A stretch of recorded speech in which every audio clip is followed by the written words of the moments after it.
Relief ನಿರೀಕ್ಷೆಯಲ್ಲಿದ್ದ ಕರ್ನಾಟಕಕ್ಕೆ ಮತ್ತೆ ಕಾವೇರಿ ಬರಸಿಡಿಲು. ಕಾವೇರಿ ನಿರ್ವಹಣಾ ಪ್ರಾಧಿಕಾರದಿಂದ ಕರ್ನಾಟಕಕ್ಕೆ ಘೋರ ಅನ್ಯಾಯ.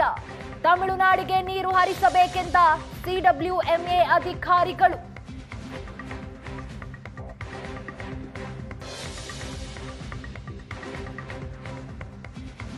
ನೀರು ನಿಯಂತ್ರಣ ಸಮಿತಿ ಆದೇಶ ಎತ್ತಿ ಹಿಡಿದ ಕಾವೇರಿ ಪ್ರಾಧಿಕಾರ.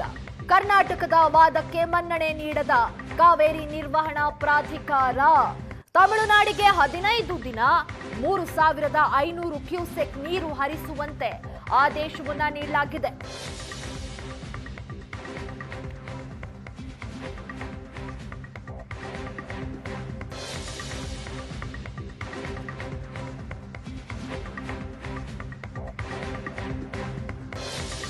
ಹದಿನೈದು ದಿನಗಳ ಕಾಲ 3500 ಕ್ಯೂಸೆಕ್ ನೀರು ಹರಿಸಬೇಕು ತಮಿಳುನಾಡಿಗೆ ಅನ್ನೋದಾಗಿ ಈಗ ಆದೇಶವನ್ನ ನೀಡಿರುವಂತದ್ದು. ರಿಲೀಫ್ ಸಿಗುತ್ತೆ ಅನ್ನೋ ನಿರೀಕ್ಷೆಯಲ್ಲಿ ಕರ್ನಾಟಕ ಇತ್ತು. ಆದ್ರೆ ಮತ್ತೆ ಕಾವೇರಿಯ ಬರಸಿಡಿಲು ಬಡಿದಿದೆ ಕರ್ನಾಟಕಕ್ಕೆ. ಕಾವೇರಿ ನಿರ್ವಹಣಾ ಪ್ರಾಧಿಕಾರದಿಂದ ಕರ್ನಾಟಕಕ್ಕೆ ಘೋರ ಅನ್ಯಾಯವಾಗಿದೆ.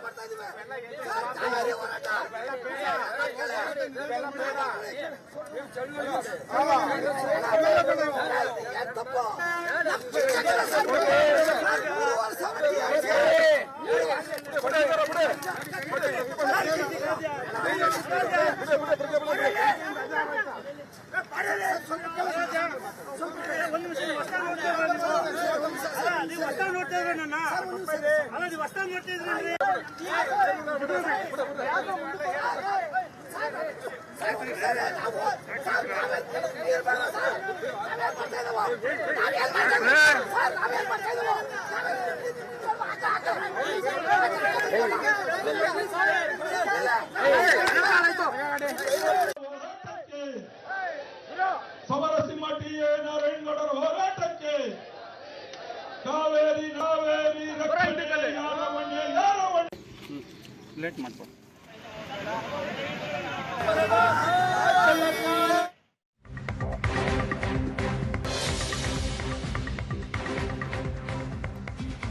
ಸಿಡಬ್ಲ್ಯೂಎಂಎ ಆದೇಶಕ್ಕೆ ಸೆಡ್ಡು ಹೊಡೆದ ಕರ್ನಾಟಕ ರಾಜ್ಯ ಸರ್ಕಾರ. ನೀರು ಬಿಡಲ್ಲ ಎಂದ ಸಿಎಂ ಡಿಕೆಶಿ. ಸುಪ್ರೀಂನಲ್ಲಿ ಕಾನೂನು ಹೋರಾಟ. ಭಾನುವಾರ ಸರ್ವಪಕ್ಷ ಸಭೆ ಕರೆದಿರೋ ಕರ್ನಾಟಕ ಮುಖ್ಯಮಂತ್ರಿ. ಸರ್ವಪಕ್ಷ ಸಭೆವರೆಗೂ ನೀರು ಬಿಡದಿರಲು ಕರ್ನಾಟಕ ಸರ್ಕಾರ ನಿರ್ಧಾರವನ್ನ ಕೈಗೊಂಡಿದೆ. ನೀರು ಬಿಡಿ ಎಂದ ಸಿಡಬ್ಲ್ಯೂಎಂಎ ಆದೇಶಕ್ಕೆ ಕನ್ನಡ ಪರ ಹೋರಾಟಗಾರರು ತೀವ್ರವಾಗಿ ಆಕ್ರೋಶವನ್ನ ಹೊರಹಾಕಿದ್ದಾರೆ. ನಾಳೆ ಕರ್ನಾಟಕ ಬಂದ್ ಬಗ್ಗೆ ಕನ್ನಡ ಪರ ಸಂಘಟನೆಗಳಿಂದ ನಿರ್ಧಾರವನ್ನ ಕೈಗೊಳ್ಳಲಾಗುತ್ತೆ. ಸಿಡಬ್ಲ್ಯೂಎಂಎ ಆದೇಶಕ್ಕೆ ಈಗ ಕರ್ನಾಟಕ ರಾಜ್ಯ ಸರ್ಕಾರ ಸೆಡ್ಡು ಹೊಡೆದಿದೆ. ನೀರು ಬಿಡಕ್ಕಾಗಲ್ಲ, ನೀರು ಬಿಡಲ್ಲ ಅನ್ನೋದಾಗಿ ಸಿಎಂ ಡಿಕೆಶಿ ಹೇಳಿದ್ದಾರೆ. ಈ ವಿಚಾರವಾಗಿ ನಾವು ಸುಪ್ರೀಂನಲ್ಲಿ ಕಾನೂನು ಹೋರಾಟ ಮಾಡ್ತೀವಿ. ಭಾನುವಾರ ಸರ್ವಪಕ್ಷ ಸಭೆಯನ್ನ ಕರ್ನಾಟಕ ಮುಖ್ಯಮಂತ್ರಿ ಕರೆದಿದ್ದಾರೆ. ಆ ಸಭೆ ಆಗೋವರೆಗೂ ಕೂಡ ತಮಿಳುನಾಡಿಗೆ ನೀರನ್ನ ಬಿಡೋದಿಲ್ಲ.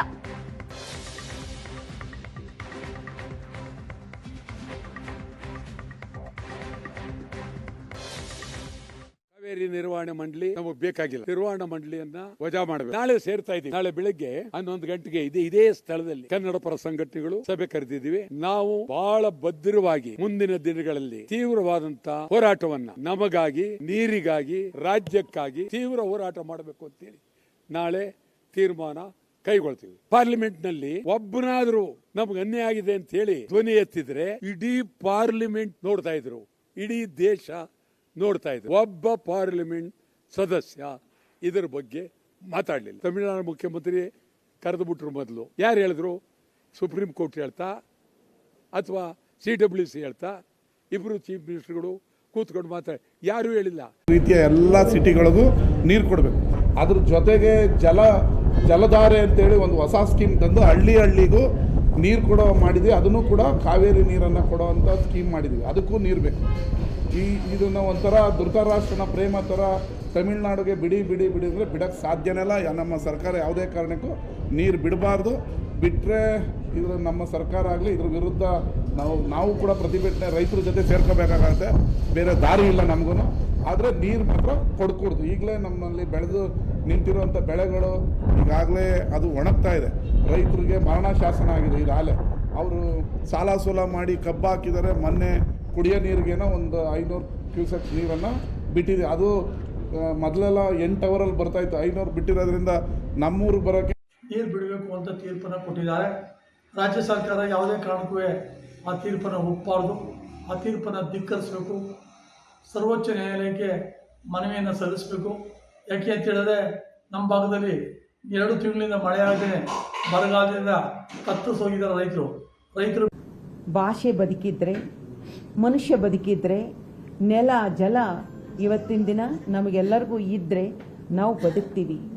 ಆದರೆ ಅದಕ್ಕೆ ಧಕ್ಕೆ ಬಂದಾಗ ನಾವು ಯಾವತ್ತೂ ಕೂಡ ರೈತರ ಪರ ಇರ್ತೀವಿ. ಭಾಷೆ ಬದುಕಿದ್ರೆ, ಮನುಷ್ಯ ಬದುಕಿದ್ರೆ, ನೆಲ ಜಲ ಇವತ್ತಿನ ದಿನ ನಮಗೆಲ್ಲರಿಗೂ ಇದ್ದರೆ. ಮುಂಗಾರು ಮಳೆ ಪ್ರಾರಂಭ ಆಗಿ 2 ತಿಂಗಳಾಗಿದೆ. 2 ತಿಂಗಳಿಂದ ಒಂದೇ ಒಂದು ಡ್ಯಾಮ್ಗೂ ಕೂಡ ಒಂದು ಹನಿ ನೀರು ಬಂದಿಲ್ಲ. ಈ ಪರಿಸ್ಥಿತಿಯಲ್ಲಿ ಇವತ್ತು ಏನು ಡೆಲ್ಲಿಲಿ ಕಾವೇರಿ ನೀರು ನಿಯಂತ್ರಣ ಮಂಡಳಿ ಇದೆಯೋ ಅದು ಅವೈಜ್ಞಾನಿಕವಾದಂಥ ಒಂದು ತೀರ್ಪನ್ನು ಕೊಟ್ಟಿದ್ದಾರೆ. ಅವರು ಕೊಡೋದಕ್ಕೆ ಮುಂಚೆ ಕರ್ನಾಟಕಕ್ಕೆ ಒಂದು ತಂಡವನ್ನು ಕಳಿಸಿ, ತಜ್ಞರ ತಂಡವನ್ನು ಕಳಿಸಿ ಇಲ್ಲಿ ಪರಿಶೀಲನೆ ಮಾಡಿ ಏನು ಪರಿಸ್ಥಿತಿ ಇದೆ ಕರ್ನಾಟಕದಲ್ಲಿ ಎಲ್ಲ ಡ್ಯಾಮ್ಗಳನ್ನ ಪರಿಶೀಲನೆ ಮಾಡಲಿ.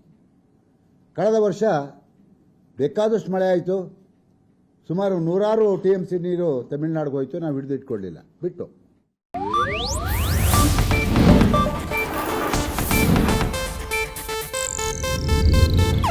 ಇದು ಏಷ್ಯಾನೆಟ್ ನ್ಯೂಸ್ ನೆಟ್ವರ್ಕ್ ಪ್ರಸ್ತುತಿ.